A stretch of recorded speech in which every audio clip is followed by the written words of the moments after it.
అందరికీ నమస్కారం. Welcome to our channel. నేను హిమ. ముందుగా క్యూబ్ టీవీ విఎస్ అందరికీ శ్రీ విశ్వ వసునామ సంవత్సర ఉగాది శుభాకాంక్షలు. ఉగాది అనగానే మనకి గుర్తొచ్చేది ఉగాది పచ్చడి, అలాగే పంచాంగ శ్రవణం. సమాజ శ్రేయస్సును, మన భవిష్యత్తును తెలియజేసేది పంచాంగ శ్రవణం. సో ఈరోజు మనతో పాటు పంచాంగ శ్రవణం తెలియజేసేందుకు మనతో పాటు ఆధ్యాత్మికత గురువు గారు వినయ్ శర్మ గారు మనతో పాటు ఉన్నారు. ఆయన్ని అడిగి మరిన్ని విశేషాలు అడిగి తెలుసుకునే ప్రయత్నం చేద్దాం. పదండి. నమస్తే గురువు గారు. నమస్తే అమ్మ. గజాననం భూతగణాది సేవితం కపిశ్చ జంభూ ఫలసార భక్షణం ఉమాసుతం శోక వినాశకారణం నమామి శ్రీ విఘ్నేశ్వర పాద పంకజం. వాగర్ధావివ సంపృక్తౌ వాగర్ధ ప్రతిపత్తయే జగత పితరో వందే పార్వతీ పరమేశ్వరౌ. శ్రీరామ రామ రామేతి రమే రామే మనోరమే సహస్రనామ తత్తుల్యం రామనామ వరాననే. హరి ఓం తత్సత్. ముందుగా మీకు శ్రీ క్యూబ్ టీవీ ప్రేక్షకులందరికీ మరియు సమస్త మానవాళందరికీ కూడాను శ్రీ శ్రీ శ్రీ విశ్వావసు నామ సంవత్సర ఉగాది పర్వదిన మహోత్సవ శుభాకాంక్షలు.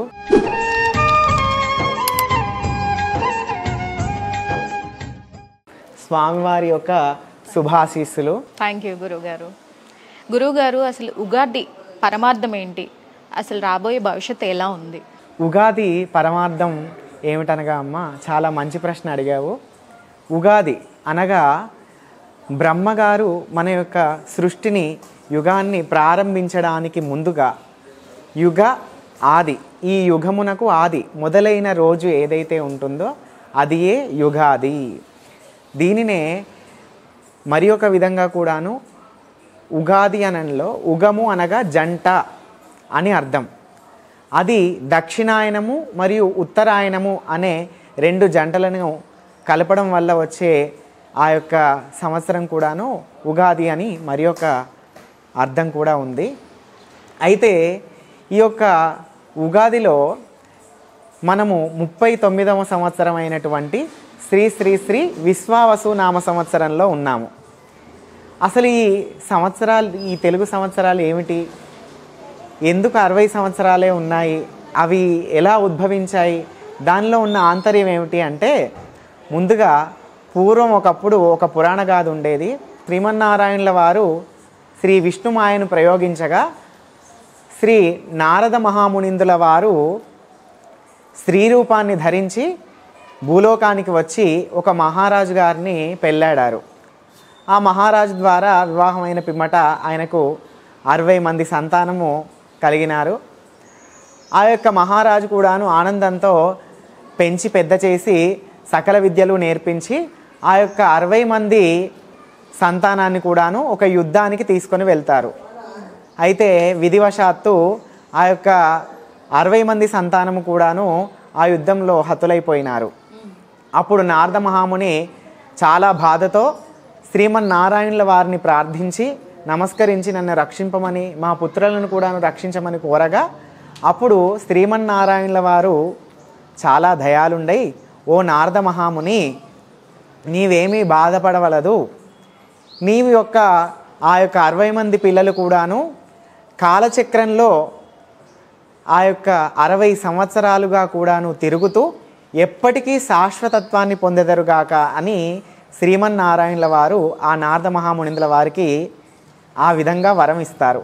ఆ వరప్రదానం వల్ల ఆ యొక్క 60 పిల్లలే ఇప్పుడు మనము తెలుగు సంవత్సరాల్లో చెప్పుకుంటున్నటువంటి ఆ 60 సంవత్సరాలుగా కాలచక్రంలో తిరుగుతూ ఇలా 60 సంవత్సరాల్లో మనము 39వ సంవత్సరం అయినటువంటి శ్రీ శ్రీ శ్రీ విశ్వావసునామ సంవత్సరంలోకి అడుగుపెట్టాము. మనము పోయిన సంవత్సరము క్రోధి సంవత్సరం మనం ఒకసారి చూసుకున్నట్టయితే, క్రోధి అనగానే ఒక అర్థం ఏమిటంటే క్రోధం, ఆగ్రహం అని అర్థం అన్నమాట. అది ఎలాగా ప్రకృతి వలన ఆగ్రహం వచ్చింది మనకు. అంతేకాకుండా ఒక దేశానికి మరొక దేశానికి మధ్యలో కూడాను కోపాలు, తాపాలు, చాలా యుద్ధాలు, ఇటువంటివి సత్సంబంధాలు లేకుండా కూడా మనకు క్రోధినామ సంవత్సరంలో జరిగాయి.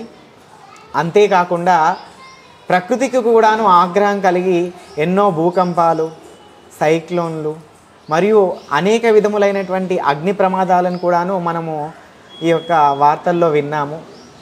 అంతేకాకుండా దంపత్యోహ వైరం అనగా మనం చాలా ఇప్పట్లో మనం న్యూస్ ఛానల్స్లో చూస్తూ ఉన్నాము. భార్యాభర్తల మధ్య విడాకులు అయిపోవడం ఉండడం, ఇద్దరికీ మంచి అవగాహన, అన్యోన్య దాంపత్యం లేకపోవడము, ఇవన్నీ కూడాను మనకు క్రోధీనామ సంవత్సరంలోకి జరగడం మనం ప్రత్యక్షంగా చూసాము. అది ఆ యొక్క సంవత్సర లక్షణం. ఇప్పుడు మనకు వచ్చింది, మనం అడుగు పెట్టింది శ్రీ విశ్వావసు నామ సంవత్సరం. ఆహా, అసలు వినడానికే ఎంత వినసొంపుగా ఉందమ్మా. అర్థం కూడా అలాగే ఉంటుందమ్మా. దీని అర్థం ఏమిటంటే విశ్వం సమస్తం ప్రకాశయతి కిరణైః ఇతి విశ్వావసు అనగా ఈ విశ్వమంతయు కూడాను ఒక దివ్యమైన దేదీప్యమైనటువంటి ప్రకాశవంతమైనటువంటి కిరణాలతో చక్కని ఆయురారోగ్య అష్టైశ్వర్యాలను ఇస్తూ ప్రకాశించేటటువంటి అగ్నిస్వరూప సూర్యనారాయణ స్వరూపమే ఈ యొక్క శ్రీ విశ్వావసు నామ సంవత్సర దేవతా స్వరూపం.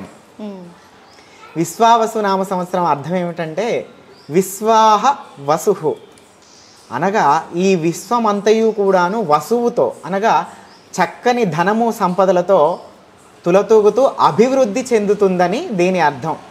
ఇంక ఇప్పటి వరకు మన క్రోధీనామ సంవత్సరంలో కోపాలు, తాపాలు, అంతేకాకుండా ఈ విధంగా ఎన్నో గందరగోళాలు జరిగాయి.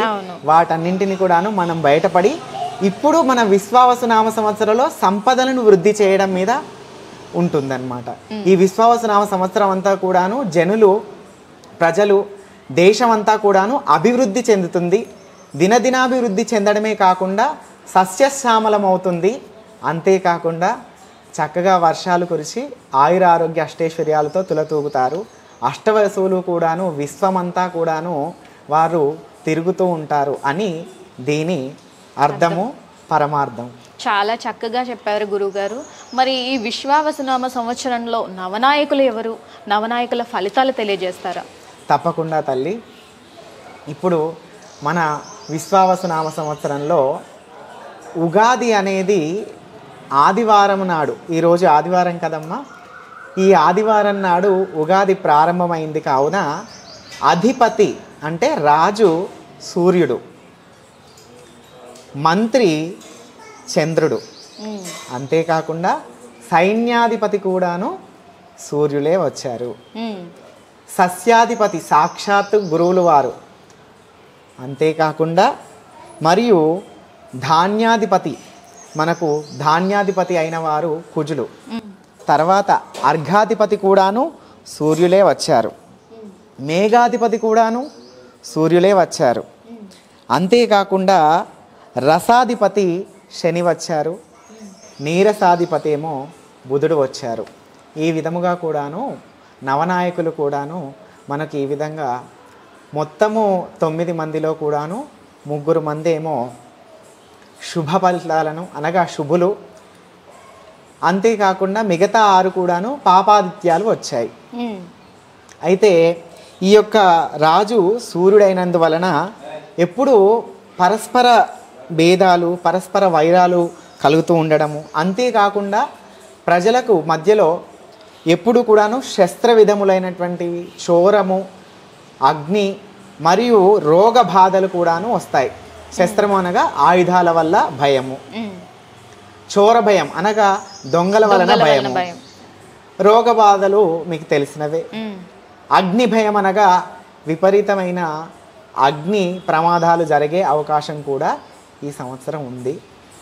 అంతేకాకుండా సూర్యుడు రాజైనం వలన ఫోర్జరీ నేరాలు కూడా జరుగుతాయమ్మా. అరాచక శక్తులు కూడాను విజృంభించబడతాయి. అంతేకాకుండా మనం చెప్పుకోవాల్సిన ఒక మంచి విషయం ఏమిటంటే రాజు సూర్యుడు అవడం వలన దేశమంతటా కూడాను గృహ నిర్మాణ పథకం తప్పక అమలవుతుంది. అందరూ కూడాను చక్కగా స్వగృహాల్లో ఉంటారు. అది ఆయన ఇచ్చిన అనుగ్రహం, పరమేశ్వరుని అనుగ్రహం. అది నిజమవ్వాలని కూడాను నేను కోరుకుంటున్నాను. తర్వాత మంత్రి మంత్రి చంద్రుడైనాడు.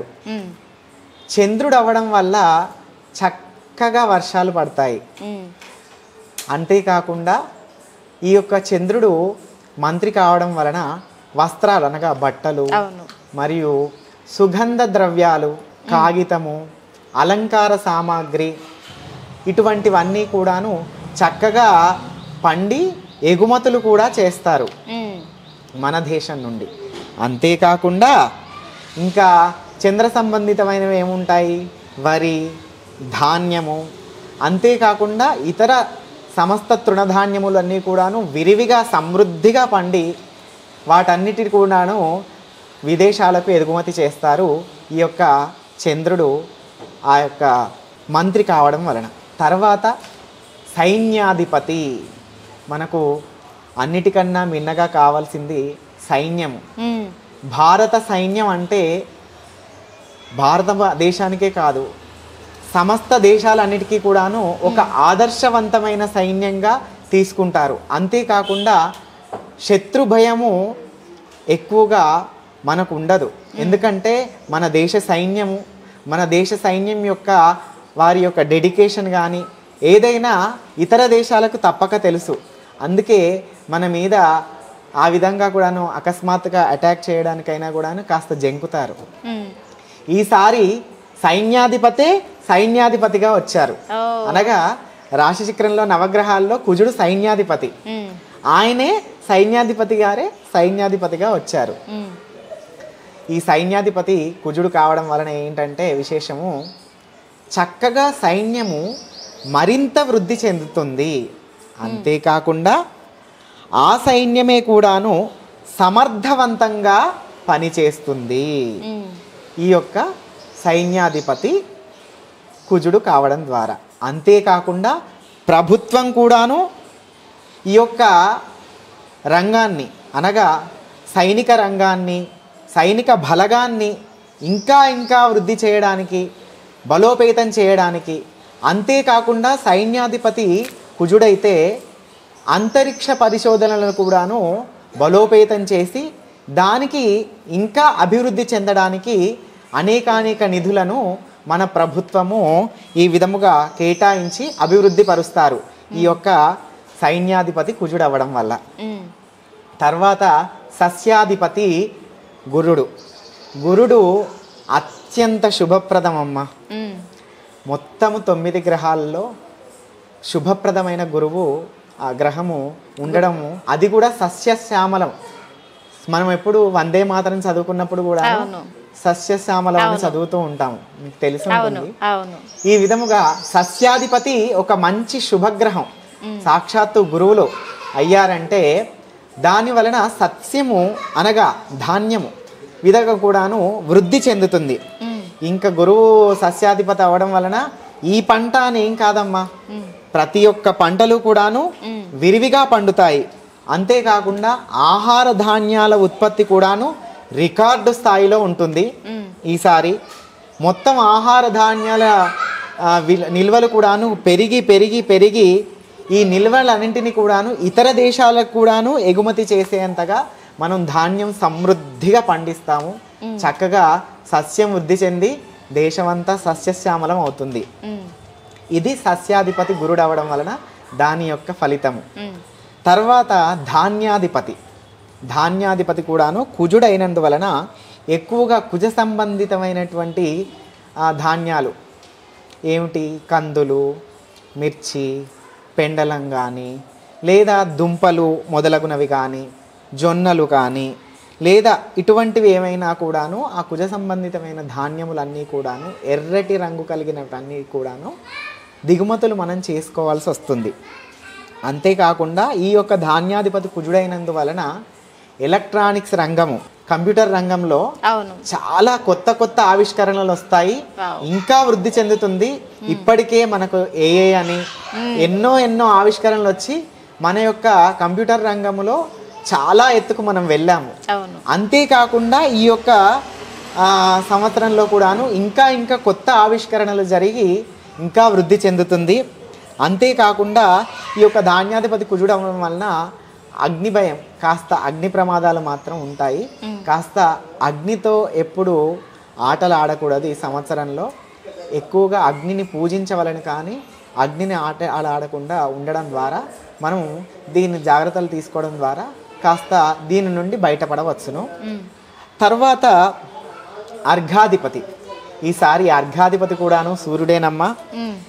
ఈ సూర్యుడు అర్ఘాధిపతి రావడం వలన ఇంకా చెప్పేదేముంది, ప్రతి వస్తువుకు అలా ధరలు పెరుగుతూనే ఉంటాయి. మనం చూస్తూనే ఉంటాము. మనం ఒకప్పుడు ఉన్నప్పుడు ధరలు ఎలా ఉండేవి, ఒక 10 రూపాయలు 20 రూపాయలు పెడితే మనకు కావలసినవన్నీ కూడా వచ్చేవి. మనకు ఎన్నో, ఒక రోజుకో 2 రోజులకో 3 రోజులకో సరిపడా వారం రోజులకో వచ్చేవి. ఇప్పుడు ఏదైనా సరుకులు కొనాలంటే కూడాను ఒక 1000 రూపాయలు 2000 పెట్టుకోకపోతే మనకు అసలు వారానికి సరిపడా రావమ్మా. ఇలా ఈ విధంగా అర్ఘాధిపతి సూర్యుడైనందువలన ప్రతి వస్తువుకి కూడాను అలా ధరలు పెరుగుతూనే ఉంటాయి.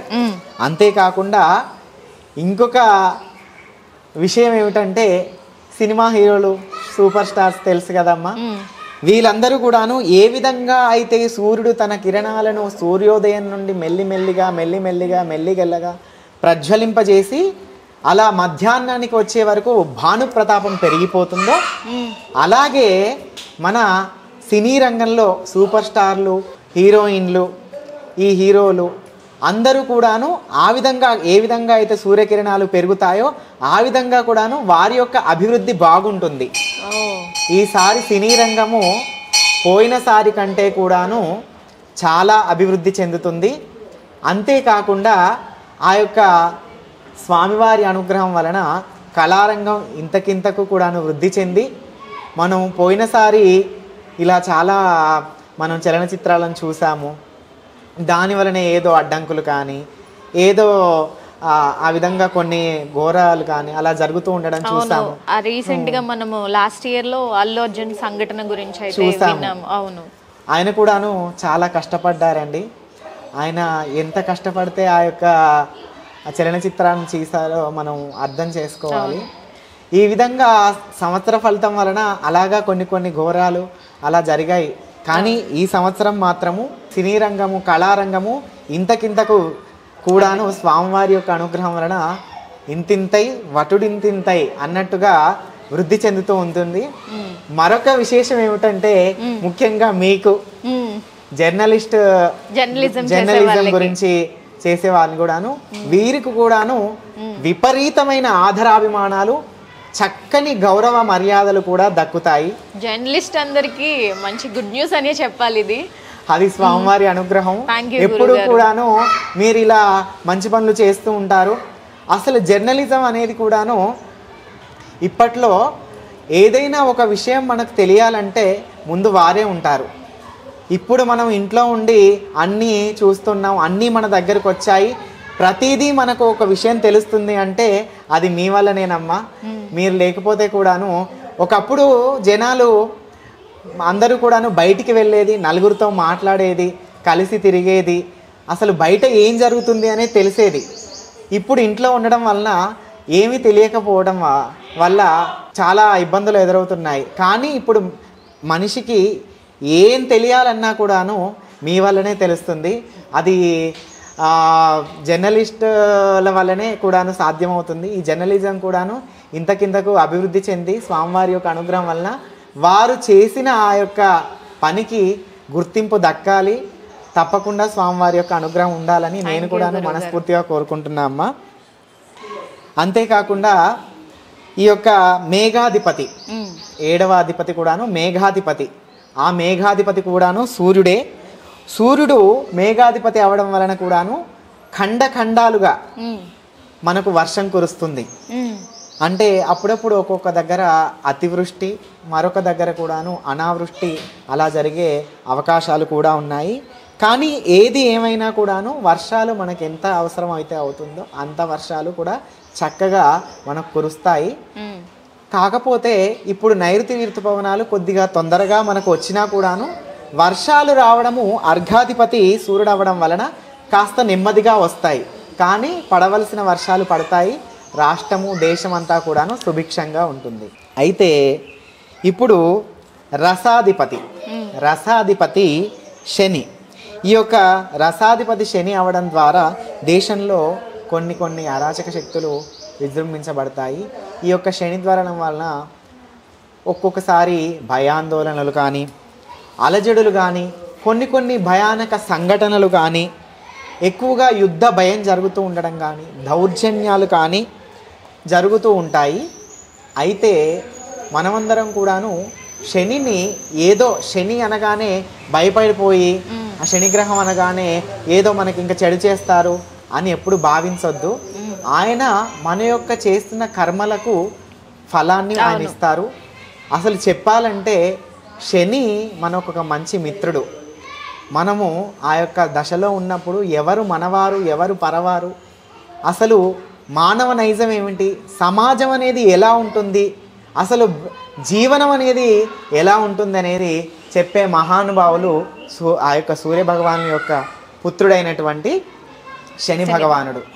ఈ యొక్క రసాధిపతి అవడం వలన ఈ ఫలితాలు ఉంటాయి. నీరసాధిపతి మనకు బుధుడు వచ్చాడమ్మా. ఇంకా బుధుడు రాగానే ఏముంటుంది, బాగా పచ్చల ధరలు, పంచదార, బెల్లము ఇటువంటి వస్తువులకి బాగా ధరలు పెరుగుతాయి. అంతేకాకుండా మనకు బంగారము, వెండి, రాగి, ఇంకా బుధుడు ఏమిటి మెర్క్యూరీ, పాదరసం. ఆ యొక్క పాదరసం యొక్క ధరలు కూడా బాగా పెరుగుతాయి. వ్యాపారాలు కూడాను బాగా సాగి ఈసారి అసలు చెప్పాలంటే రికార్డు స్థాయిలో జిఎస్టీ వసూలు అయిపోతుందమ్మా. దీనివల్ల మనకు ఆ ప్రభుత్వానికి జిఎస్టీ రికార్డు స్థాయిలో జరగడం వలన మనము చాలా ద్రవ్యోల్బణంలో ఉన్నాము. ఆ ద్రవ్యోల్బణం అంతా కూడాను పడిపోతుంది.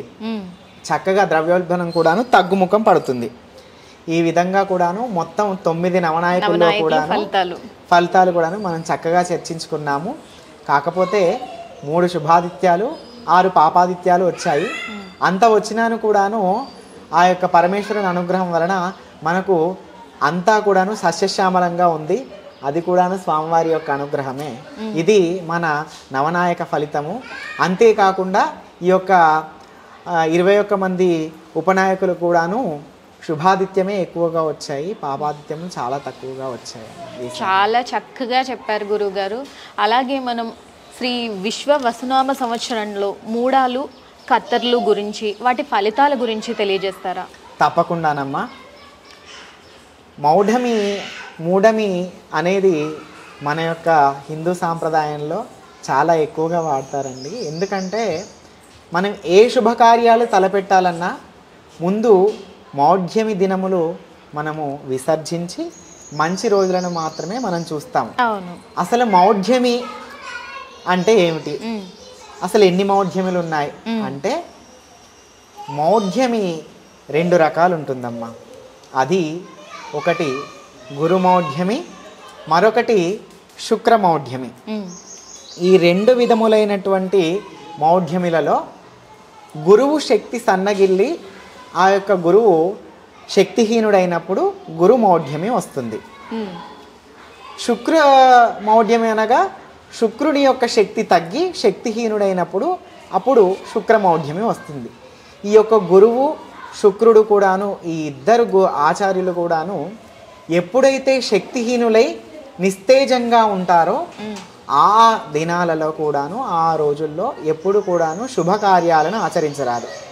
శుభకార్యాలంటే ఏముంటుంది, వివాహాది శుభకార్యాలు, ఉపనయనాదులు, ఎంగేజ్మెంట్లు, ఇతరత్ర అన్ని శుభకార్యాలు కూడాను మనము ఆ యొక్క మౌఢ్యమి దినాలలో కూడాను ఆచరించము. కాన మనకు 2 విధములైనటువంటి మూఢములున్నాయి. ముందుగా గురుమౌఢ్యమి వస్తుంది. ఇది తేదీ 11/6/2025 అనగా జూన్ 11, 2025 జ్యేష్ఠ శుద్ధ పౌర్ణమి బుధవారం నాడు నుండి మొదలెట్టి 12/7/2025 అనగా జూలై 12 వరకు కూడాను ఆషాఢ బహుళ విధియ శనివారం వరకు కూడాను మనకు గురుమూఢమి ఉంటుంది. ఈ గురుమూఢములో కూడాను ఎటువంటి శుభకార్యాలు జరపరు. తర్వాత మరలా శుక్రమౌఢ్యమి కూడా ఉందమ్మా. అది 28వ తారీఖు 11వ నెల 2025 నవంబర్ 28 నుండి మనకు మార్గశిర మాసంలో ఉంటాం కదా. మార్గశిర శుక్ల అష్టమి శుక్రవారము నుండి మరలా 14/2/26 ఫిబ్రవరి 14, 2026 వరకు కూడాను ఆ రోజు మాఘ బహుళ ద్వాదశి అయింది. అప్పటి వరకు కూడాను మనకు ఆ యొక్క శుక్రమూఢం వలన ఎటువంటి శుభకార్యాలు జరపరు తల్లి. ఈసారి కూడాను చాలా తక్కువగా శుభకార్యాలు వచ్చాయి. అంటే పెళ్ళిళ్ళ ముహూర్తాలు కానీ శుభకార్యాల ముహూర్తాలు కానీ చాలా తక్కువ వచ్చాయి. ఎందుకంటే చాలా మట్టుకు మనకు గురుమౌఢ్యమిలోనే శుక్రమౌఢ్యమిలోనే వెళ్ళిపోయింది. జ్యేష్ఠ మాసం వెళ్ళిపోయింది, ఆషాఢ మాసం వెళ్ళిపోయింది. ఎలాగూ భాద్రపద మాసంలో మనకు ఏ శుభకార్యాలు వివాహాది శుభకార్యాలు ఉండవు. మరలా శుక్రమౌఢ్యంలో చూసుకున్నట్టే అయితే మార్గశిర మాసం శుక్లపక్షంలోనే అష్టమిలోనే మొదలైంది. అప్పుడు కూడా ఏమీ మార్గశిర మాసంలో ఉండవు. అప్పటి నుండి మొదలెట్టి తర్వాత పుష్యమాసము, మార్గశిర మాసము, పుష్యమాసము, తర్వాత మరలా ఆ తర్వాత వచ్చే మాఘమాసము బహుళ ద్వాదశి వరకు కూడాను ఏమీ ముహూర్తాలు లేవు. చెప్పాలంటే ఈసారి కూడాను తక్కువగానే ఉన్నాయమ్మా ముహూర్తాలు. ఇంకా మనము మౌఢ్యము తర్వాత కర్తరి నిర్ణయం, వాస్తు కర్తరి అంటారు కదమ్మా. చిన్న కర్తరి, పెద్ద కర్తరి, నిజ కర్తరి అంటారు కదా, దాన్ని వాస్తు కర్తరి అంటారు. అది ఎప్పుడు ప్రారంభం అవుతుందంటే 4/5/2025 నుండి, అనగా వైశాఖ శుక్ల సప్తమి ఆదివారం నుండి మొదలెట్టి 28/5/2025 జ్యేష్ఠ శుక్ల పాఠ్యమి వరకు, బుధవారం వరకు కూడాను మనకు వాస్తు కర్తరి ఉంది. ఈ సమయాల్లో, ఈ కర్తరి ఉన్న సమయాల్లో కూడాను గృహ సంబంధితమైన విషయాలు, కర్ర సంబంధితమైన విషయాలు, మట్టి సంబంధితమైన విషయాలు, బోర్లు వేయడం కానీ ఇవన్నీ చేయరాదు. ఇది చేయకూడదని శాస్త్ర నిర్ణయం. ఇది మన మౌఢ్యమి మరియు కర్తరి నిర్ణయం అమ్మ. చాలా చక్కగా చెప్పారు గురువుగారు. అలాగే శ్రీ విశ్వ వసునామ సంవత్సరంలో గ్రహణాలు ఏమన్నా ఉన్నాయా? ఒకవేళ ఉంటే ఏ రాశుల వారికి ప్రభావం ఉంది? తప్పకుండా తల్లి. ఇప్పుడు మనము పోయిన సంవత్సరానికి మరొకసారి వెళ్తే మనకు పోయిన సంవత్సరం అయినటువంటి క్రోధీనామ సంవత్సరంలో కూడాను 4 గ్రహణాలు వచ్చాయి. కానీ ఏ గ్రహణం కూడాను భారతదేశమందు కనిపించలేదు. ఈసారి విశ్వావసునామ సంవత్సరంలోన 2 సూర్యగ్రహణాలు, 2 చంద్రగ్రహణాలు కూడాను ఏర్పడ్డాయమ్మా. అయితే ఈ 4 గ్రహణాల్లో కూడాను 2 సూర్యగ్రహణాలు మన భారతదేశమందు కనిపించవు. కేవలం 2 చంద్రగ్రహణాలు మాత్రమే మన భారతదేశమందు కనిపిస్తాయి. అయితే ముందుగా మనము ఈ గ్రహణాల గురించి తెలియజేస్తాను. సంపూర్ణ చంద్రగ్రహణం ఎప్పుడు? తేదీ 7/9/2025 భాద్రపద శుక్ల పౌర్ణమి, భాద్రపద మాసంలో వచ్చే శుక్ల పౌర్ణమి, వినాయక చవితి వచ్చే తర్వాత వచ్చే ఆ పౌర్ణమి నుండి ఆదివారము రాహుగ్రస్తమైనటువంటి సంపూర్ణ సూర్యగ్రహణం. ఇది చక్కగా భారతదేశం అంతా కనపడుతుంది. అయితే ఈ చంద్రగ్రహణము, సంపూర్ణ చంద్రగ్రహణము నక్షత్రద్వయం అంటే 2 నక్షత్రాల్లో ఏర్పడుతుంది. మనం సాధారణంగా చంద్రగ్రహణం ఏదైనా ఉంటే ఒక నక్షత్రంలో ఏర్పడడం చూస్తూ ఉంటాం. కానీ ఈ నక్షత్రము, ఈసారి చంద్రగ్రహణము 2 నక్షత్రాల్లో సంభవిస్తుంది. అది కూడాను సంపూర్ణ చంద్రగ్రహణం.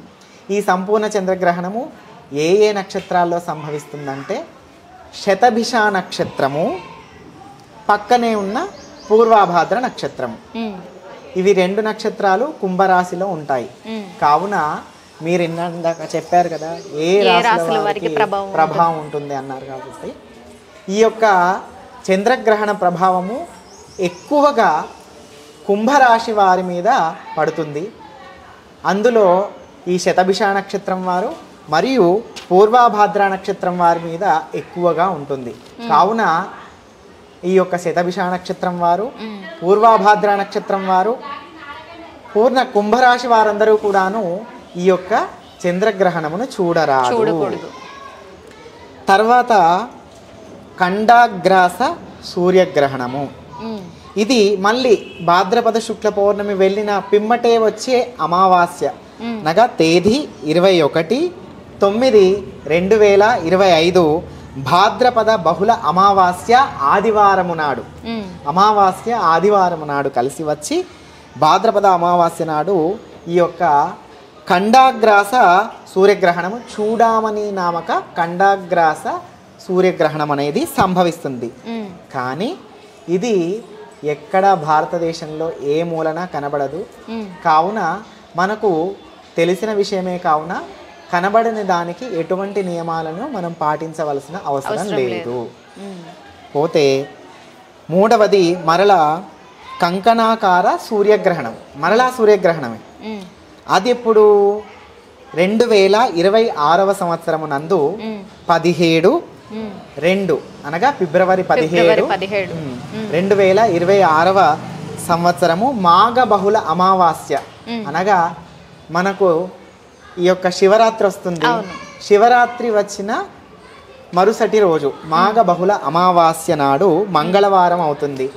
ప్రత్యేకించి మనకు అమావాస్య మంగళవారం అయిందంటే సోమవారం నాడు మనకు ఆ యొక్క మహాశివరాత్రి వచ్చింది. ఆ సోమవారం నాడు అలా కలిసి రావడం కూడాను మనకు స్వామివారి అనుగ్రహమే. అయితే ఈ యొక్క మాఘబహుళ అమావాస్య మంగళవారం నాడు కంకణాకార సూర్యగ్రహణము కూడాను మనకు రాహుగ్రస్తమై పడుతుంది. అయితే ఇది కూడాను మన భారతదేశంలో ఎక్కడా కనిపించదమ్మా. కావున మనము ఎటువంటి నియమాలను ఆచరించనక్కరం లేదు, ఎటువంటి భయాలు పెట్టుకోని అవసరం లేదు. మరలా ఈ సూర్యగ్రహణాన్ని మమ్మల్ని చాలామంది అడుగుతూ ఉంటారమ్మా భక్తులు, ఇలాగా ఈ సూర్యగ్రహణం ఉందాం కదండి, దీన్ని ఏం పాటించాలి, గర్భిణీ స్త్రీలు ఉంటారు, మేమేం నియమాలు పాటించాలి, అలా చాలామంది అడుగుతూ ఉంటారు. ఏ రాశి వారికి బాగాలేదని అడుగుతూ ఉంటారు. కావున మనకి ఈసారి వచ్చిన 2 సూర్యగ్రహణాలు ఎటువంటి ఆచార నియమాలు పాటించనక్కర్లేదు, ఎవరికి ఎటువంటి అపాయము కలగదు స్వామివారి అనుగ్రహం వలన. మరలా మనకు 2వ చంద్రగ్రహణం ఏర్పడుతుంది. 2 చంద్రగ్రహణాలు అనుకున్నాం కదా, అందులో చివరిది గ్రస్తోదయ సంపూర్ణ చంద్రగ్రహణము. ఇది తేదీ 3/3/2026 ఫాల్గుణ శుద్ధ పౌర్ణమి, అనగా హోలీ పండుగ నాడు. చక్కగా హోలీ పండుగ నాడు మార్చి 3, 2025 ఫాల్గుణ శుద్ధ పౌర్ణమి. అది కూడాను మంగళవారం నాడే. కేతుగ్రస్తం, ఈ 3 కూడాను మనకు రాహుగ్రస్తం వచ్చాయి చక్కగా. ఇదేమో కేతుగ్రస్తమైనటువంటి గ్రస్తోదయ సంపూర్ణ చంద్రగ్రహణము. ఈ సంపూర్ణ చంద్రగ్రహణం కూడాను మన దేశంలో కనబడుతుంది, కానీ సంపూర్ణంగా కనబడదు. ఖండాగ్రాసం అంటే కొద్దిగా కనబడుతుంది. సంభవించినది సంపూర్ణ చంద్రగ్రహణమే, కానీ మనకు కనబడేది ఖండాగ్రాస చంద్రగ్రహణము. ఇది కేతుగ్రస్తము. అది కూడాను పుబ్బా నక్షత్రం, అనగా పూర్వ ఫల్గుని నక్షత్రం అంటారు. ఈ పూర్వ ఫల్గుని నక్షత్రంలో సంభవిస్తుంది. కావున దీన్ని పుబ్బా నక్షత్ర జాతకులు, సింహరాశి వారు తిలకించరాదు. ఈ విధంగా చూడకుండా ఉంటే మంచిది. ఆ యొక్క గ్రహణం విడిచిన పిమ్మట ఆ యొక్క కేతుగ్రస్తమైనది కావున దానికి సంబంధించిన దానాలు పొద్దున్నే ఆ యొక్క మరల లేచి స్వామివారిని వారి వారి ఇష్టదేవతలను సందర్శనం చేసుకొని నమస్కారం చేసుకొని వారి వారి దానాలు చేస్తే సరిపోతుంది. అంతగా భయపడవలసిన అవసరం ఏమీ లేదమ్మా. ఆ నక్షత్రంలో సంభవించిన వారు ఏ గ్రహణాలప్పుడైనా, ఇప్పుడైనా ఎప్పుడైనా కూడాను ఏ గ్రహణము ఎప్పుడు ఏ నక్షత్రంలో ఏ రాశిలో అయితే సంభవిస్తుందో ఆ నక్షత్ర జాతకులు, ఆ రాశిలో ఉన్నవారు ఆ యొక్క గ్రహణాన్ని చూడరాదు. ఇదే విధి. కావున ఇలా చూడకపోతే మనకు ఎటువంటి అపాయాలు రావు. చక్కగా గర్భిణీ స్త్రీలు కూడాను ఆ గ్రహణ సమయంలో హాయిగా పడుకోవడం, విశ్రాంతి తీసుకోవడం, ఇంట్లో నుండి బయటికి రాకుండా ఉంటే అదే చాలు. తర్వాత ఆ స్వామివారి యొక్క అనుగ్రహం వలన ఈ గ్రహణాలు కూడాను మనం తెలుసుకున్నాము. నెక్స్ట్ మనము తెలుసుకోవాలనుకుంటుంది, శ్రీ విశ్వవసునామ సంవత్సరంలో ఈ ఇయర్లో ఏ నదికి పుష్కరాలు వస్తున్నాయి గురుగారు? అవునమ్మా, మనకు పుష్కర నిర్ణయం అనేది చాలా విశిష్టమైనది. ప్రతి సంవత్సరం కూడాను మనము ఈ విధంగా కూడాను పంచాంగ శ్రవణంతో పాటే ఏ నదికి పుష్కరాలు వస్తాయి అని మనం తెలుసుకుంటాము. అవును. పోయిన సంవత్సరం మనం క్రోధీనామ సంవత్సరంలో ఆ యొక్క వృషభ రాశిలో సూర్యుడు వచ్చినాడు కావున దాంట్లోకి ఆయన నర్మదా నదికి పుష్కరాలు వచ్చాయి.